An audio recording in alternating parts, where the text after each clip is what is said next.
അഭിനയ ജീവിതത്തിന്റെ 46-ാം വർഷത്തിലേക്ക് കടക്കുകയാണ് മോഹൻലാൽ.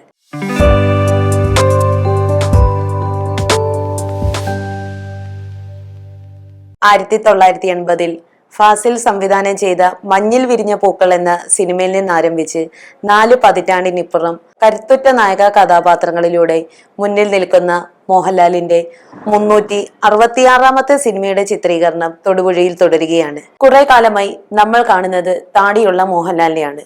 2018-ൽ റിലീസ് ചെയ്ത ഒടിയൻ എന്ന സിനിമയ്ക്ക് ശേഷമാണ് മോഹൻലാൽ താടി വയ്ക്കാൻ തുടങ്ങിയത്. ഏകദേശം 20ഓളം സിനിമകളിൽ താടി വെച്ച് അഭിനയിക്കുകയും ചെയ്തു. ഒടിയന് വേണ്ടി നടത്തിയ ചില രൂപമാറ്റ പരീക്ഷണങ്ങൾ മൂലമുണ്ടായ തകരാറുകൾ മറയ്ക്കാൻ വേണ്ടിയാണ് മോഹൻലാൽ താടി വളർത്തിയതെന്ന് പറയപ്പെട്ടിരുന്നു. തടിക്കുന്ന ശരീരപ്രകൃതമുള്ള മോഹൻലാലിന് ഒടിയനിലെ മെലിഞ്ഞുണങ്ങിയ ചെറിയ മനുഷ്യരൂപത്തിലേക്ക് എത്തിച്ചേരണമെങ്കിൽ വെയിറ്റ് കുറച്ചേ മതിയാവൂ. അതിനു വേണ്ടിയുള്ള ട്രീറ്റ്മെന്റ് എടുക്കണം. ഇത്തരം കലാപരിപാടികൾക്ക് പേരുകേട്ട സ്ഥലങ്ങൾ ബാംഗ്ലൂരിലുണ്ട്. പലരും അവിടെ പോകാറുണ്ട്, ട്രീറ്റ്മെന്റ് എടുക്കാറുമുണ്ട്. വെയിറ്റ് ലൂസ് ചെയ്ത് ശരീരം ഒതുക്കിയെടുക്കുമ്പോൾ ശ്രദ്ധിക്കേണ്ട പ്രധാനപ്പെട്ട ഒരു കാര്യം ആർട്ടിഫിഷ്യൽ ആകാൻ പാടില്ല എന്നുള്ളതാണ്. ഒരാളെ ട്രാൻസ്ഫോം ചെയ്തെടുക്കുമ്പോൾ അതിൽ ഒരു ജെനുവിനിറ്റി ഉണ്ടാവണം. ബോഡി ലാംഗ്വേജുമായി മേക്കപ്പ് ബ്ലെൻഡ് ആവേണ്ടതുണ്ട്. പക്ഷേ ഇവിടെ സംഭവിച്ചത് ശരീരം മെലിഞ്ഞതിനൊപ്പം മോഹൻലാലിന്റെ മുഖവും മെലിഞ്ഞുപോയി. മോഹൻലാലിന്റെ ആരാധകരെ നിരാശപ്പെടുത്തിയ സംഭവമാണിത്. മോഹൻലാലിനെ പോലെ മലയാളികൾ സ്നേഹിക്കുന്ന ഇഷ്ടപ്പെടുന്ന ഒരു നടനെ തിരിച്ചറിയാൻ കഴിയാത്ത വിധം രൂപമാറ്റം വരുത്തിയാൽ അംഗീകരിക്കില്ല എന്നതിന്റെ ഏറ്റവും വലിയ ഉദാഹരണമാണ് ഒടിയനിൽ കണ്ടത്. ഒടിയൻ എന്ന സിനിമയിലെ കഥാപാത്രത്തിന് വേണ്ടി ചെയ്ത സ്പെഷ്യൽ മേക്കപ്പും അതിനുവേണ്ടി എടുത്ത ശ്രമങ്ങളും എല്ലാം അംഗീകരിക്കപ്പെടുമ്പോൾ തന്നെ ഒരാളെ മറ്റൊരു രീതിയിലേക്ക് ട്രാൻസ്ഫോം ചെയ്ത് എടുക്കുമ്പോൾ ഉണ്ടാകാവുന്ന പ്രശ്നങ്ങളെ മുൻകൂട്ടി കാണാനും കഴിയേണ്ടതുണ്ട്. പ്രത്യേകിച്ച് പ്രേക്ഷകർ കണ്ട് പരിചയിച്ച മുഖത്ത് പരീക്ഷണങ്ങൾ നടത്തുമ്പോൾ തിരിച്ചടി ഉണ്ടാവും. അങ്കിൾ ബൺ എന്ന സിനിമയിൽ മോഹൻലാൽ അന്യായ തടിയുള്ള ഫ്ലെക്സിബിലിറ്റിയുള്ള ഒരു മനുഷ്യനായി അഭിനയിച്ചു. ആർട്ടിഫിഷ്യൽ ആകാതെ എത്ര മനോഹരമായിട്ടാണ് ആ വേഷം ചെയ്തിരിക്കുന്നത്. അതുപോലെ ആടുജീവിതത്തിൽ പൃഥ്വിരാജ് ചെയ്തിരിക്കുന്ന ട്രാൻസ്ഫർമേഷൻ കണ്ടില്ലേ, എത്ര രസകരമായിട്ടാണ് ചെയ്തിരിക്കുന്നത്. ഇതൊക്കെ ഇപ്പോൾ ഇവിടെ പറയാൻ ഒരു കാരണമുണ്ട്. നീണ്ട 8 വർഷങ്ങൾക്ക് ശേഷം മോഹൻലാൽ താടി അങ്ങോട്ട് ഒഴിവാക്കി. താടിയില്ലാത്ത മോഹൻലാലിന്റെ പുതിയ സിനിമയുടെ ചിത്രീകരണമാണ് തൊടുപുഴയിൽ നടക്കുന്നത്. താടിയില്ലാത്ത മോഹൻലാലിന്റെ മുഖത്ത് വിരിയുന്ന ഭാവവ്യത്യാസങ്ങൾ ദേവാസുരത്തിലും രാവണപ്രഭുവിലും നരസിംഹത്തിലുമൊക്കെ നമ്മൾ കണ്ടതല്ലേ.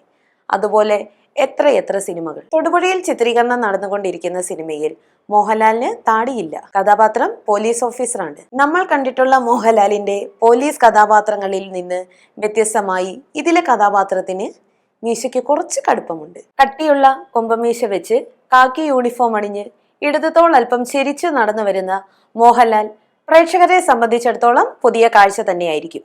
ഒരു സംശയവും വേണ്ട. ഇതിനു മുമ്പ് മോഹൻലാൽ അവതരിപ്പിച്ച പോലീസ് കഥാപാത്രങ്ങളുടെ ജീവിത പരിസരങ്ങളിൽ നിന്ന് മാറി നിൽക്കുന്ന, തോളിൽ ഒരുപാട് നക്ഷത്ര ചിഹ്നങ്ങളൊന്നുമില്ലാത്ത ഒരു സാധാരണ പോലീസ് ഇൻസ്പെക്ടർ. അയാളുടെ ജോലിയും അയാൾ ഏറ്റെടുക്കുന്ന ദൗത്യവും കുടുംബ പ്രശ്നങ്ങളും ഒക്കെ ചേർന്ന് നിൽക്കുന്ന കഥാന്തരീക്ഷമാണ് സിനിമ ഒരുങ്ങുന്നത്. സിനിമയെക്കുറിച്ച് ഇതിനോടകം പല കഥകളും പുറത്തു വന്നിട്ടുണ്ട്. മോഹൻലാൽ പോലീസ് യൂണിഫോം ധരിച്ച് നിൽക്കുന്ന ഫോട്ടോയും വന്നു. സോഷ്യൽ മീഡിയയിൽ പ്രചരിച്ച മോഹൻലാലിന്റെ പോലീസ് യൂണിഫോമിലുള്ള ചിത്രങ്ങൾ AI ചെയ്തെടുത്തതാണെന്ന് സിനിമയുടെ അണിയറ പ്രവർത്തകർ പറയുന്നു. ആഷിഖ് ഉസ്മാൻ പ്രൊഡക്ഷൻസിന്റെ 21ാമത്തെ ചിത്രമാണ് മോഹൻലാലിന്റെ പോലീസ് സിനിമ.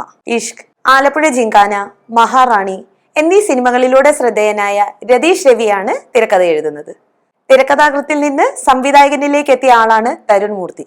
2 തിരക്കഥാകൃത്തുകൾ ചേരുമ്പോൾ പ്രബലമായ ഒരു തിരക്കഥ രൂപപ്പെടുമെന്ന കാര്യത്തിൽ തർക്കമില്ല.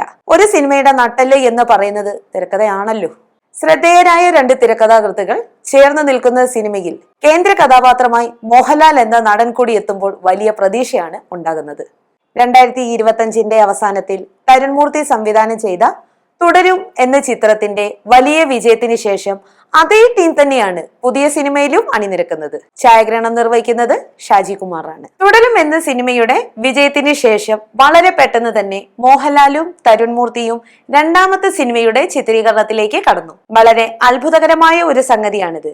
കാരണം മോഹൻലാലിനെ പോലൊരു നടന്റെ പിന്നാലെ നിർമ്മാതാക്കളും സംവിധായകരും പരക്കം പായുന്ന സമയത്താണ് ഒരു സിനിമ കഴിഞ്ഞ ഉടനെ അതേ സംവിധായകന് അടുത്ത സിനിമ ചെയ്യാനുള്ള അവസരം മോഹൻലാൽ നൽകുന്നത്. അതുകൊണ്ട് തന്നെയാണ് സിനിമക്കാർക്കിടയിൽ ഇതൊരു ചർച്ചാ വിഷയമായത്. 14 വർഷത്തിന് ശേഷമാണ് മോഹൻലാൽ പോലീസ് യൂണിഫോം അണിയുന്നത്.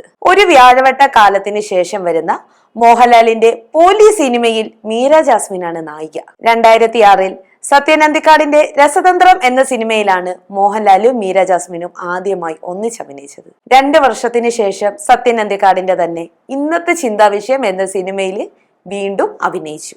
5 വർഷത്തിന് ശേഷം 2013 സിദ്ദീഖ് സംവിധാനം ചെയ്ത ലേഡീസ് ആൻഡ് ജെന്റിൽമാൻ എന്ന സിനിമയിൽ ഇരുവരും അഭിനയിച്ചു. 2025 അതായത് 12 വർഷത്തിന് ശേഷം സത്യൻ അന്തിക്കാടിന്റെ ഹൃദയപൂർവ്വം എന്ന സിനിമയിൽ മോഹൻലാലും മീര ജാസ്മിനും വീണ്ടും അഭിനയിച്ചു. ഇരുവരും ജോഡി ചേർന്ന് അഭിനയിക്കുന്ന 5ാമത്തെ ചിത്രമാണിത്. മോഹൻലാലിന്റെ 366ാമത്തെ സിനിമയുടെ അധിക ഭാഗവും ചിത്രീകരിക്കുന്നത് തൊടുപുഴയിലാണ്. തൊടുപുഴ മോഹൻലാൽ സിനിമകളുടെ പ്രധാന ലൊക്കേഷനായി മാറുന്നു എന്നതും ശ്രദ്ധേയമാണ്. ഇരുവരും ജോഡി ചേർന്ന് അഭിനയിക്കുന്ന 5ാമത്തെ ചിത്രമാണിത്. മോഹൻലാലിന്റെ 366ാമത്തെ സിനിമയുടെ അധിക ഭാഗവും ചിത്രീകരിക്കുന്നത് തൊടുപുഴയിലാണ്. തൊടുപുഴ മോഹൻലാൽ സിനിമകളുടെ പ്രധാന ലൊക്കേഷനായി മാറുന്നു എന്നതും ശ്രദ്ധേയമാണ്. സമീപകാലത്ത് വിജയിച്ച പല മോഹൻലാൽ സിനിമകളുടെയും പ്രധാന ഭാഗങ്ങൾ ചിത്രീകരിച്ചത് തൊടുപുഴയിലാണ്. തൊടുപുഴയിൽ നിരവധി സിനിമകളുടെ ചിത്രീകരണങ്ങൾ നടന്നിട്ടുണ്ടെങ്കിലും തുടർച്ചയായി ഇവിടെ എത്തുന്ന നടൻ മോഹൻലാലാണ്. തൊടുപുഴയിൽ മോഹൻലാൽ ആദ്യമായി എത്തിയത് 2004 ഫാസിൽ സംവിധാനം ചെയ്ത വിസ്മയത്തുമ്പത്ത് എന്ന സിനിമയിൽ അഭിനയിക്കാൻ വേണ്ടിയാണ്. 2006 സത്യൻ അന്തിക്കാടിനൊപ്പം മോഹൻലാൽ വീണ്ടും തൊടുപുഴയിലെത്തി. രസതന്ത്രത്തിന്റെ പ്രധാന ഭാഗങ്ങൾ ചിത്രീകരിച്ചത് ഇവിടെയാണ്. 2009 റോഷൻ ആൻഡ്രൂസ് സംവിധാനം ചെയ്ത ഇവിടം സ്വർഗമാണെന്ന മോഹൻലാൽ സിനിമയുടെ ചിത്രീകരണം നടന്നതും തൊടുപുഴയിലാണ്. 2013 ജിത്തു ജോസഫ് സംവിധാനം ചെയ്ത ദൃശ്യം എന്ന സിനിമയിൽ അഭിനയിക്കാൻ വേണ്ടി മോഹൻലാൽ വീണ്ടും തൊടുപുഴയിലെത്തി. പൂർണ്ണമായും തൊടുപുഴയിൽ ചിത്രീകരിച്ച സിനിമയാണ് ദൃശ്യം. പിന്നീട് 8 വർഷത്തെ ഇടവേളയ്ക്ക് ശേഷം 2021 ദൃശ്യത്തിന്റെ 2ാം ഭാഗം ഒരുങ്ങി. ദൃശ്യത്തിന്റെ 3ാം ഭാഗം ചിത്രീകരിച്ചതും തൊടുപുഴയിലാണ്. 2025 വലിയ വിജയം നേടിയ തരുൺ മൂർത്തിയുടെ തുടരും എന്ന സിനിമയുടെ കുറച്ചു ഭാഗങ്ങൾ ചിത്രീകരിച്ചതും ഇവിടെയാണ്. ദൃശ്യം എന്ന സിനിമയുടെ 1, 2, 3 ഭാഗങ്ങൾ ചിത്രീകരിച്ച സ്ഥലത്ത് നിന്നാണ് മോഹൻലാൽ അഭിനയിക്കുന്ന പുതിയ സിനിമയുടെ തുടക്കം എന്നതും വളരെ ശ്രദ്ധേയമാണ്.